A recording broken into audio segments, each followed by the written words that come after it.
ये अना है तो इसी बार गिरेगी साहेब, आपके सर से भी दस्तार गिरेगी साहेब। और आप कहते हैं रो लेने से क्या होगा, आप कहते हैं कि रो लेने से क्या होगा, रोइए, रोने से सरकार गिरेगी साहेब।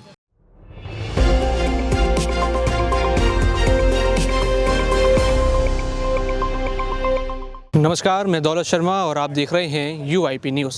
दिल्ली के दिल में कौन, दिल्ली विधानसभा की पड़ताल लगातार, जैसे कि आप देख रहे हैं दिल्ली के अलग अलग इलाकों में जाकर हम ये देख रहे हैं कि आखिर अब जो सत्ता की बागडोर संभालेंगे, यानी जो दिल्ली में चुनाव होने वाले हैं, अब वहाँ पर कौन राज करने वाला है, दिल्ली की जनता किस तरफ देख रही है। हालांकि हमने देखा लगातार, चाहे वो BJP हो, कांग्रेस हो या सत्ताधारी आम आदमी पार्टी हो, कई सारी गारंटियाँ हुई, कई सारे देखा जाए तो एक मुफ्त की रेवड़ियाँ बांटी गई, लेकिन कुछ वर्ग यहाँ पर शायद छूट गए होंगे, चाहे वो छात्र वर्ग हों, चाहे अन्य वर्ग हों, उनका ध्यान शायद ही किसी पार्टी ने दिया होगा। लेकिन इस बीच छात्रों के मन में क्या चल रहा है वो जानने के लिए आज हम आ चुके हैं। तो शुरुआत करते हैं। सबसे पहले आपका नाम जानेंगे और ये जानेंगे कि क्या छात्रों के मन में क्या है और किस तरीके से इन दिल्ली चुनावों को देख रहे हैं, और क्या लगता है कि क्या उनके लिए कुछ कमी इन चुनावों में रह गई है।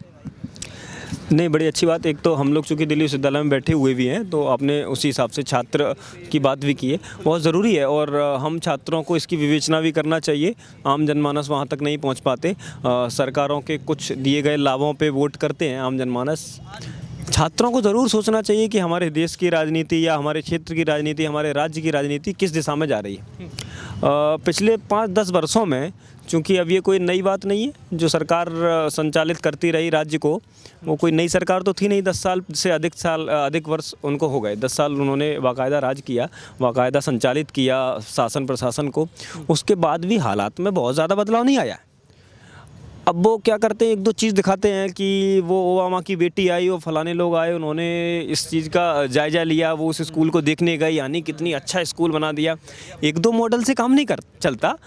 देश भर में इतने स्कूल्स हैं और कोई भी आता है तो हमें अहमदाबाद दिखा दे तो वो काम नहीं चलेगा। पूरा देश अच्छा बनेगा, शहरों में फुब्बारे लगने से देश का विकास नहीं होता। तो इस पे हमको सोचना चाहिए। तो हुआ क्या है, अगर आपने एक मॉडल तैयार किया, एक ही स्कूल को आप दिखाते रहेंगे कि हाँ हमने बहुत शानदार काम किया है। हम लोगों को दिल्ली में जितने भी 200-300 स्कूल हैं, हर स्कूल का जायज़ा लेना चाहिए। शिक्षा व्यवस्था क्या है, इंफ्रास्ट्रक्चर क्या है। मुझे लगता है एक जो बात वो लगातार बोलते रहे, हालांकि उनके पास ज़्यादा कुछ बताने के लिए है नहीं, जो सरकारों ने लगातार शासन किया, ज़्यादा बोलने के लिए नहीं है। फिर भी एक दो बातें जो उनके पास हैं, चाहे वो शिक्षा की बात हो, चाहे वो अस्पताल की बात हो। देखिए, जिन सत्ताधारी पार्टी की बात करें, आम आदमी पार्टी, अरविंद केजरीवाल, मनीष सिसोदिया, वो दोनों ही कहते थे कि हम शिक्षा पर बहुत ज़्यादा जोर दे रहे हैं। तो क्या लगा, उस पर जोर दिया गया कि मात्र दिखावा लगा? नहीं दिया गया।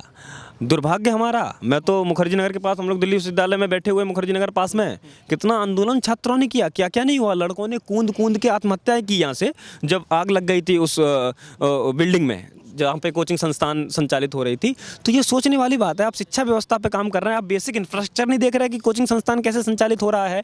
जो पटेल नगर में, जो विद्यार्थी करोल बाग पटेल नगर में, राजेंद्र नगर में रह रहे हैं, जो सिविल्स की तैयारी कर रहे हैं, वो लड़के, जो 3 लड़के वहाँ पे जो मर गए, जो नहीं बच पाए, जिन्हें हम नहीं बचा पाए कैसे भी करके, वो किसकी उसमें गलतियाँ थी, इस पर लगातार विमर्श होता रहा। तो अब ये कहें कि हमने शिक्षा व्यवस्था ठीक कर दी, तो आपने ठीक क्या करा जब व्यवस्था इतनी लचर है।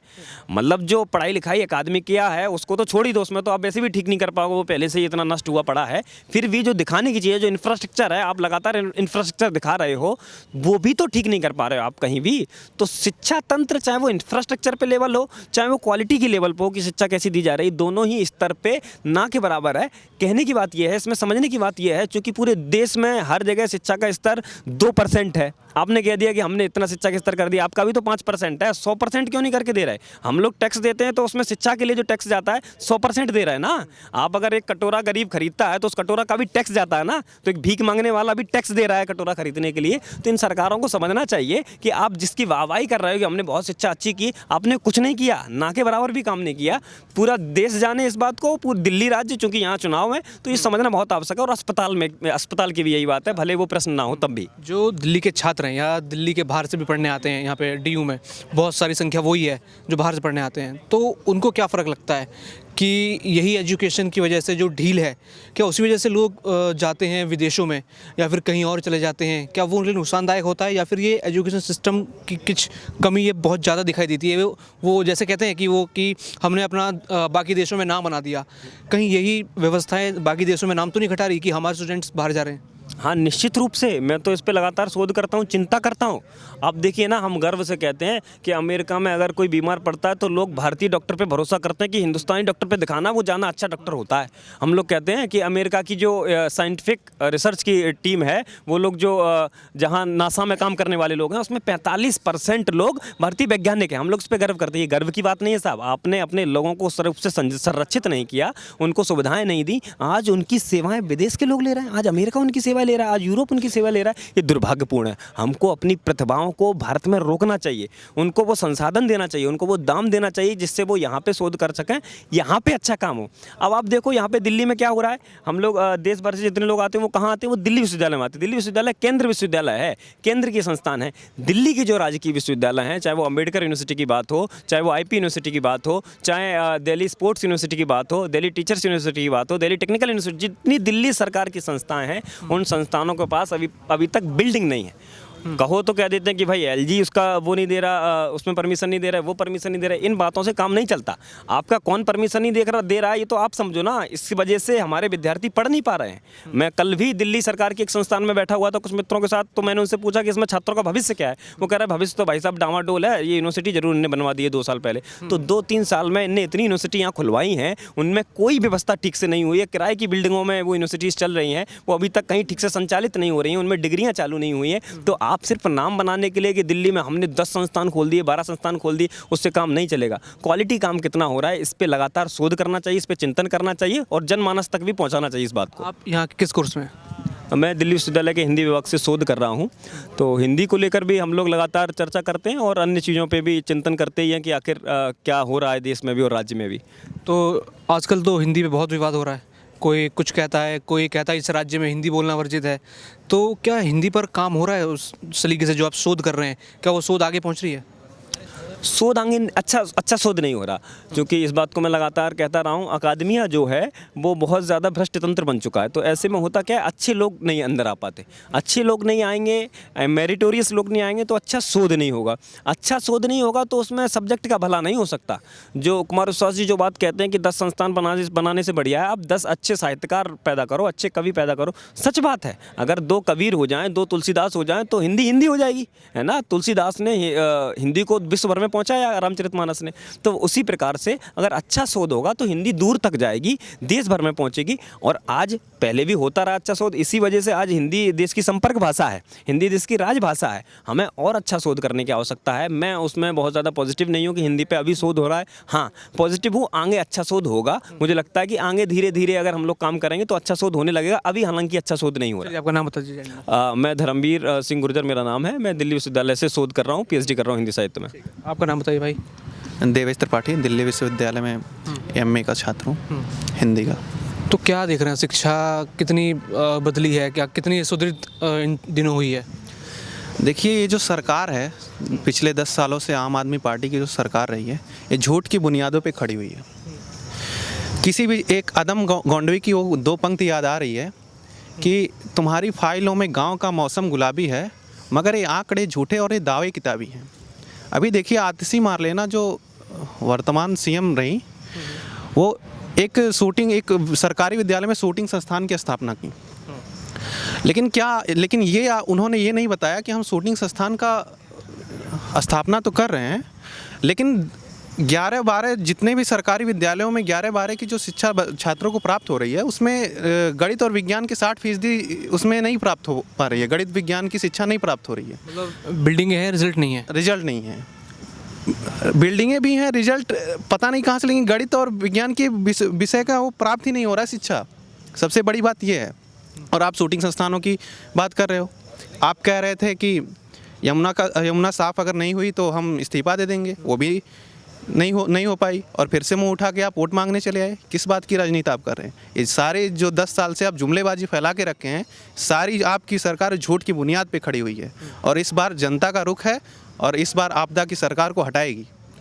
तो दिल्ली में क्या लगता है छात्रों को, ये जो वादे होते हैं, जो चीज़ें होती हैं, क्या भारत की मैं पूरी बात करूं तो क्या स्टूडेंट्स को यहाँ फ्यूचर लगता है जो मूव कर जाते हैं बाहर विदेशों में या किसी और देशों में, तो उसको आप किस तरीके से देखते हैं? देखिए, ये दिल्ली जो है ये भारत की राजधानी है, शिक्षा का एक केंद्र कह सकते हैं इसे। यहाँ पे दिल्ली के विश्व के शिक्षण संस्थान JNU और दिल्ली विश्वविद्यालय जैसे यूनिवर्सिटी यहाँ पे हैं। अगर हमारा आप देखते हैं प्रत्येक जगह से झारखंड, यूपी, पूर्वांचल हमारे यहाँ से छात्र पढ़ने के लिए आते हैं। UPSC का भी एक सिविल सेवा का एक केंद्र बन चुका है वहाँ के विद्यार्थियों के लिए।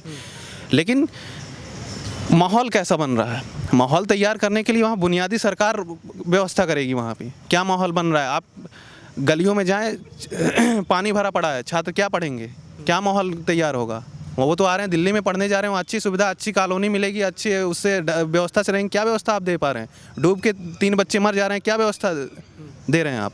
तो इससे एक माहौल तैयार होता है जो ये आपकी सरकार करने में असफल रही है। जी, नाम बताइए आपका। जी, मेरा नाम अशोक मुंदियाड़ा है और मैं फ़िलहाल मास्टर्स कर रहा हूँ पॉलिटिकल साइंस में। ये बताइए कि जो हमारे देश के बच्चे हैं, छात्र हैं, क्या ऐसा अभाव उनको यहाँ पे लगता है, क्या कमी लगती है कि जो इतना पैसा खर्च करके, लाखों करोड़ रुपए खर्च करके विदेशों में जाते हैं?